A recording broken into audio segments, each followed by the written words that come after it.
MTV news Kannada ವಾಹಿನಿಗೆ ಸ್ವಾಗತ.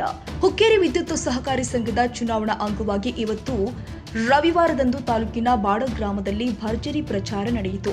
ಬಾಡ ಗ್ರಾಮಕ್ಕೆ ಲೋಕೋಪಯೋಗಿ ಸಚಿವರು ಆಗಿರುವಂತಹ ಸತೀಶ್ ಜಾರಕಿಹೊಳಿ ಅವರು ಆಗಮಿಸ್ತಾ ಇದ್ದಂತೆಯೇ ಗ್ರಾಮಸ್ಥರು ಪಟಾಕಿ ಸಿಡಿಸಿ ಆರತಿ ಬೆಳಗ್ಗೆ ಅದ್ದೂರಿ ಸ್ವಾಗತ ಮಾಡಿದ್ದಾರೆ.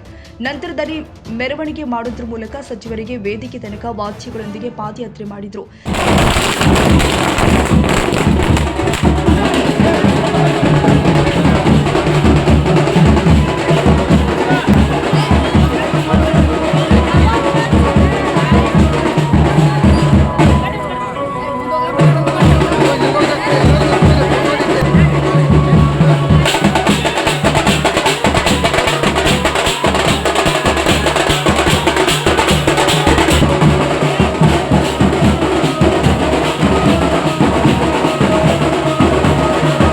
ಕಾರ್ಯಕ್ರಮದ ಪ್ರಾರಂಭದಲ್ಲಿ ಊರಿನ ಹಿರಿಯ ರಾಜಕಾರಣಿ ಮತ್ತು ಸಮಾಜ ಸೇವಕರು ಆಗಿರುವಂತಹ ಪ್ರಕಾಶ್ ಮೈಲಾಕಿ ಅವರ ನೇತೃತ್ವದಲ್ಲಿ ಸಚಿವರಿಗೆ ಸತ್ಕಾರ ನೆರವೇರಿಸಿದರು. ಇನ್ನು ಕಾರ್ಯಕ್ರಮವನ್ನು ಉದ್ದೇಶಿಸಿ ಪ್ರಕಾಶ್ ಮೈಲಾಕಿ ಮಾತನಾಡಿ, ಸತೀಶ್ ಜಾರಕಿಹೊಳಿ ಮತ್ತು ಸಂಸದರು ಆಗಿರುವಂತಹ ಪ್ರಿಯಾಂಕಾ ಜಾರಕಿಹೊಳಿ ಅವರು ಬಾಡ ಗ್ರಾಮಕ್ಕೆ ಮಾಡಿದ ಅಭಿವೃದ್ಧಿಗಳ ಬಗ್ಗೆ ಸವಿಸ್ತಾರವಾಗಿ ಮಾಹಿತಿ ಕೊಟ್ಟಿದ್ದಾರೆ. ನಮ್ಮ ಮತಕ್ಷೇತ್ರಕ್ಕೆ ಶಾಸಕರು ಇಲ್ಲದೆ 2014ರಿಂದ ಏನೇನು ಕೆಲಸ ಮಾಡಿದಾರಲ್ಲ ಅದು ಒಂದು 4 ಮಾತು ಹೇಳ್ತೀನಿ. ಬಾಡ ಸರ್ಕಾರಿ ಪ್ರಾಥಮಿಕ ಶಾಲೆಗೆ 2014ರಲ್ಲಿ 5 ಶಾಲಾ ಕೋಣೆಗಳನ್ನು ಅಂದ್ರೆ 53 ಲಕ್ಷ ರೂಪಾಯಿ ಮಂಜೂರು ಮಾಡಿಕೊಟ್ಟಿದ್ದಾರೆ. ಬಾಡ ಗ್ರಾಮದ ಕೆಂಪಣ್ಣ ಅಟಿಕರ್ ಇವರ ಜಮೀನಿನಲ್ಲಿ ಸಾರ್ವಜನಿಕರಿಗೆ ಕುಡಿಯುವ ನೀರಿನ ಬಾವಿ ಮಂಜೂರು ಮಾಡಿಸಿದ್ದು. ಅಂದ್ರೆ ಬಾಡ ಊರಾಗ ನೀರಿಲಾಗಿದ್ದು ನಾವು ಸುಮಾರು 3 ಕಿಲೋಮೀಟರ್ 4 ಕಿಲೋಮೀಟರ್ ನೀರು ತರ ಹೋಗ್ತಿದ್ದೆವು. ಅವಾಗ ನಾವು ಮಾನ್ಯ ನಮ್ಮ ಗ್ರಾಮಸ್ಥರು ತಗೊಂಡು ಮಾನ್ಯ ಜಿಲ್ಲಾಧಿಕಾರಿ ಕಚೇರಿ ಬಂದು ಧರಣಿ ಕೊಟ್ಟಾಗ ಸತೀಶಣ್ಣ ನಮಗೊಂದು ಪತ್ರ ಕೊಟ್ಟರು. ಆ ಪತ್ರ ಮೇಲೆ ಜಿಲ್ಲಾಧಿಕಾರಿಗಳು ಬಾವಿ ಮಂಜೂರು ಮಾಡ್ರು. ಇವತ್ತು ನಾವು ಬಾಡ ಊರ ನೀರು ನೀರು ನಾವು ಕೊಡಾಯ್ತೀವ್ರಿ. ಇವತ್ತು 3ನೇದಾಗಿ ಬಾಡ ಗ್ರಾಮದ ಸರ್ಕಾರಿ ಪ್ರಾಥಮಿಕ ಶಾಲೆಗೆ ಹಾಗೂ ಪ್ರೌಢಶಾಲೆಗೆ ಫೀವರ್ಸ್ ಮಂಜೂರು ಮಾಡಿಕೊಟ್ಟಿದ್ದಾರೆ. 4 SCP ಮತ್ತು TSP ಅನುದಾನದಲ್ಲಿ ಸಂಸದರಾದ ಪ್ರಿಯಾಂಕಾ ಸತೀಶ್ ಜಾರಕಿಹೊಳಿ ಅವರ ವಿಶೇಷ ಪ್ರಯತ್ನದಿಂದ 1,10,00,000 ರೂಪಾಯಿದಲ್ಲಿ ಬಾಡ ಗ್ರಾಮದಲ್ಲಿ ಕಾಂಕ್ರೀಟ್ ರಸ್ತೆ ಮಂಜೂರಾಗಿತ್ತು. ಕಾಮಗಾರಿಗೆ ಇಲ್ಲಿ ಸ್ಟಾರ್ಟ್ ಆಗೋದಿತ್ತು.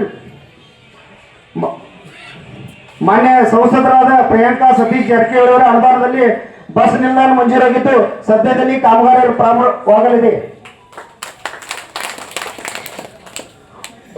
ಬಾಡ ಗ್ರಾಮದಲ್ಲಿ ಸುಮಾರು ಅಂತಂದ್ರೆ 6ನೇ ತರಗತಿ ಮತ್ತು SSLC ಪಾಸ್ ಆದವರು ಅಂದ್ರೆ ಸುಮಾರು 200 ವಿದ್ಯಾರ್ಥಿಗಳು ಇವತ್ತು ಹಾಸ್ಟೆಲ್ದಾಗ ಸತೀಶಣ್ಣ ಜಾರಕಿಹೊಳಿ ಅವರ ಆಶೀರ್ವಾದದಿಂದ ಇವತ್ತು ಹಾಸ್ಟೆಲ್ ವಸತಿ ಪ್ರವೇಶ ಪಡ್ಕೊಂಡು ಇವತ್ತು ಶಿಕ್ಷಣ ಸಂಕಟ ಮುಗಿಸ್ಕೋತಾರೆ.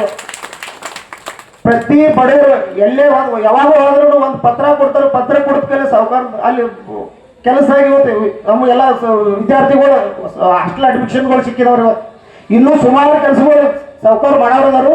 ಅದಕ್ಕೆ ದಯವಿಟ್ಟು ಈ ಬರುವ ಇಲೆಕ್ಟ್ರಿಸಿಟಿ ಚುನಾವಣೆಯಲ್ಲೇ ನಮ್ಮ ಪೆನಲ್ಗೆ ಓಟ್ ಹಾಕಬೇಕಂತಂದ ನನ್ನ ತಮ್ಮ ಗ್ರಾಮಸ್ಥರ ಪರವಾಗಿ ಕೇಳ್ಕೊಳ್ತೇನೆ. ಮತ್ತು ಬಾಡ ಹಿಂದೆ ಕೂಡ ಕತ್ತಿ ಅವರ ಕುಟುಂಬದ ಕೈಯಲ್ಲಿ ಈ ಸಂಸ್ಥೆ ಇತ್ತು, ನಿಮಗೆಲ್ಲ ಗೊತ್ತಿದೆ. 25ರಿಂದ 30 ವರ್ಷ ಅವರು ಆಳ್ಕೆ ಮಾಡಿದ್ದಾರೆ. ಕಳೆದ 3-4 ದಿನ ಹಿಂದೆ ರಾಜಕೀಯವಾಗಿ ವೈಮನಸ್ ಬಂದು ಅವರಿಂದ ಕತ್ತಿ ಗುಂಪಿನಿಂದ ಸುಮಾರು 6 ಜನ, ಶಶಿರಾಜ್ ಪಾಟೀಲ್ ಇರ್ಬೋದು, ಜಯಗೌಡ ಅವರು ಇರ್ಬೋದು, ಹೊರಗೆ ಬಂದೆ ನಮ್ಮ 4 ಮಂದಿ ಸರ್ಕಾರದಿಂದ ಒಂದು ಹೊಸ ಘಟಬಂಧನ ಆಗಿದೆ. ಆ ಘಟಬಂಧನಕ್ಕೆ ಆಶೀರ್ವಾದ ಮಾಡಬೇಕಂತ ಕೇಳಲಿಕ್ಕೆ ಬಂದಿದ್ದೇವೆ. ಹಿಂದೆ ಕೂಡ ತಾವು ಅಲ್ಲಿ TC ಬಗ್ಗೆ, ನಿರಂತರ ಜ್ಯೋತಿ ಬಗ್ಗೆ ಬಹುಶಃ ಅಲ್ಲೆಲ್ಲ ಹೋದವ್ರು. ನೀವೆಲ್ಲ ಹೋಗಿರಿ, ಬಾಗೇವಾಡಿ ಹೋಗಿರಲ್ಲ? ಎಷ್ಟು ಜನ ಹೋಗಿರಿ? ಕೈ ಮಾಡಿ. ಬಾಗೇವಾಡಿ ಹೋದಾರ? ಜೀಪ್ನಾಗ ಹೋದವ್ರು ಎಷ್ಟು ಮಂದಿ? ನಿಮ್ಮ TC ಸುಟ್ರೆ ಎಲ್ಲಿ ಹೋಗ್ಬೇಕು? ನೀವು ಬಾಗೇವಾಡಿ ಹೋಗ್ಬೇಕಾಯ್ತು. ಈಗ TC ಸುಟ್ರೆ ಎಲ್ಲಿ ಹೋಗ್ಬೇಕು ಅವಶ್ಯಕತೆ ಇಲ್ಲ, ಡೈರೆಕ್ಟರ್ ಹೇಳ್ಬೇಕು, ಇಲ್ಲ ನೇರವಾಗಿ ಫೋನ್ ವಚನ 24 ತಾಸೊಳಗೆ ನಿಮ್ಮ TC ತಂದು ಕೊಡಿಸುವಂತ ವ್ಯವಸ್ಥೆ ಪ್ರಾರಂಭ ಆಗಿದೆ. ಈ ವೇಳೆ ವೇದಿಕೆ ಮೇಲೆ ವಿದ್ಯುತ್ ಸಂಘದ ಚುನಾವಣಾ ಅಭ್ಯರ್ಥಿ ಶಶಿರಾಜ್ ಪಾಟೀಲ, ರಾಹುಲ್ ಜಾರಕಿಹೊಳಿ, ರಾಜೇಂದ್ರ ಪಾಟೀಲ, ಡಾಕ್ಟರ್ ಜಯಪ್ರಕಾಶ್ ಕರಜಗಿ, ಅಪ್ಪ ಸಾಹೇಬ್ ಶಿರಕೋಳಿ, ಬಸವರಾಜ ಕೋಳಿ, ಶಶಿಕಾಂತ್ ನಾಯ್ಕ ಸೇರಿ ಊರಿನ ಹಿರಿಯರು, ಯುವಕರು, ಮಹಿಳೆಯರು ಅಪಾರ ಸಂಖ್ಯೆಯಲ್ಲಿ ಉಪಸ್ಥಿತರಿದ್ದರು.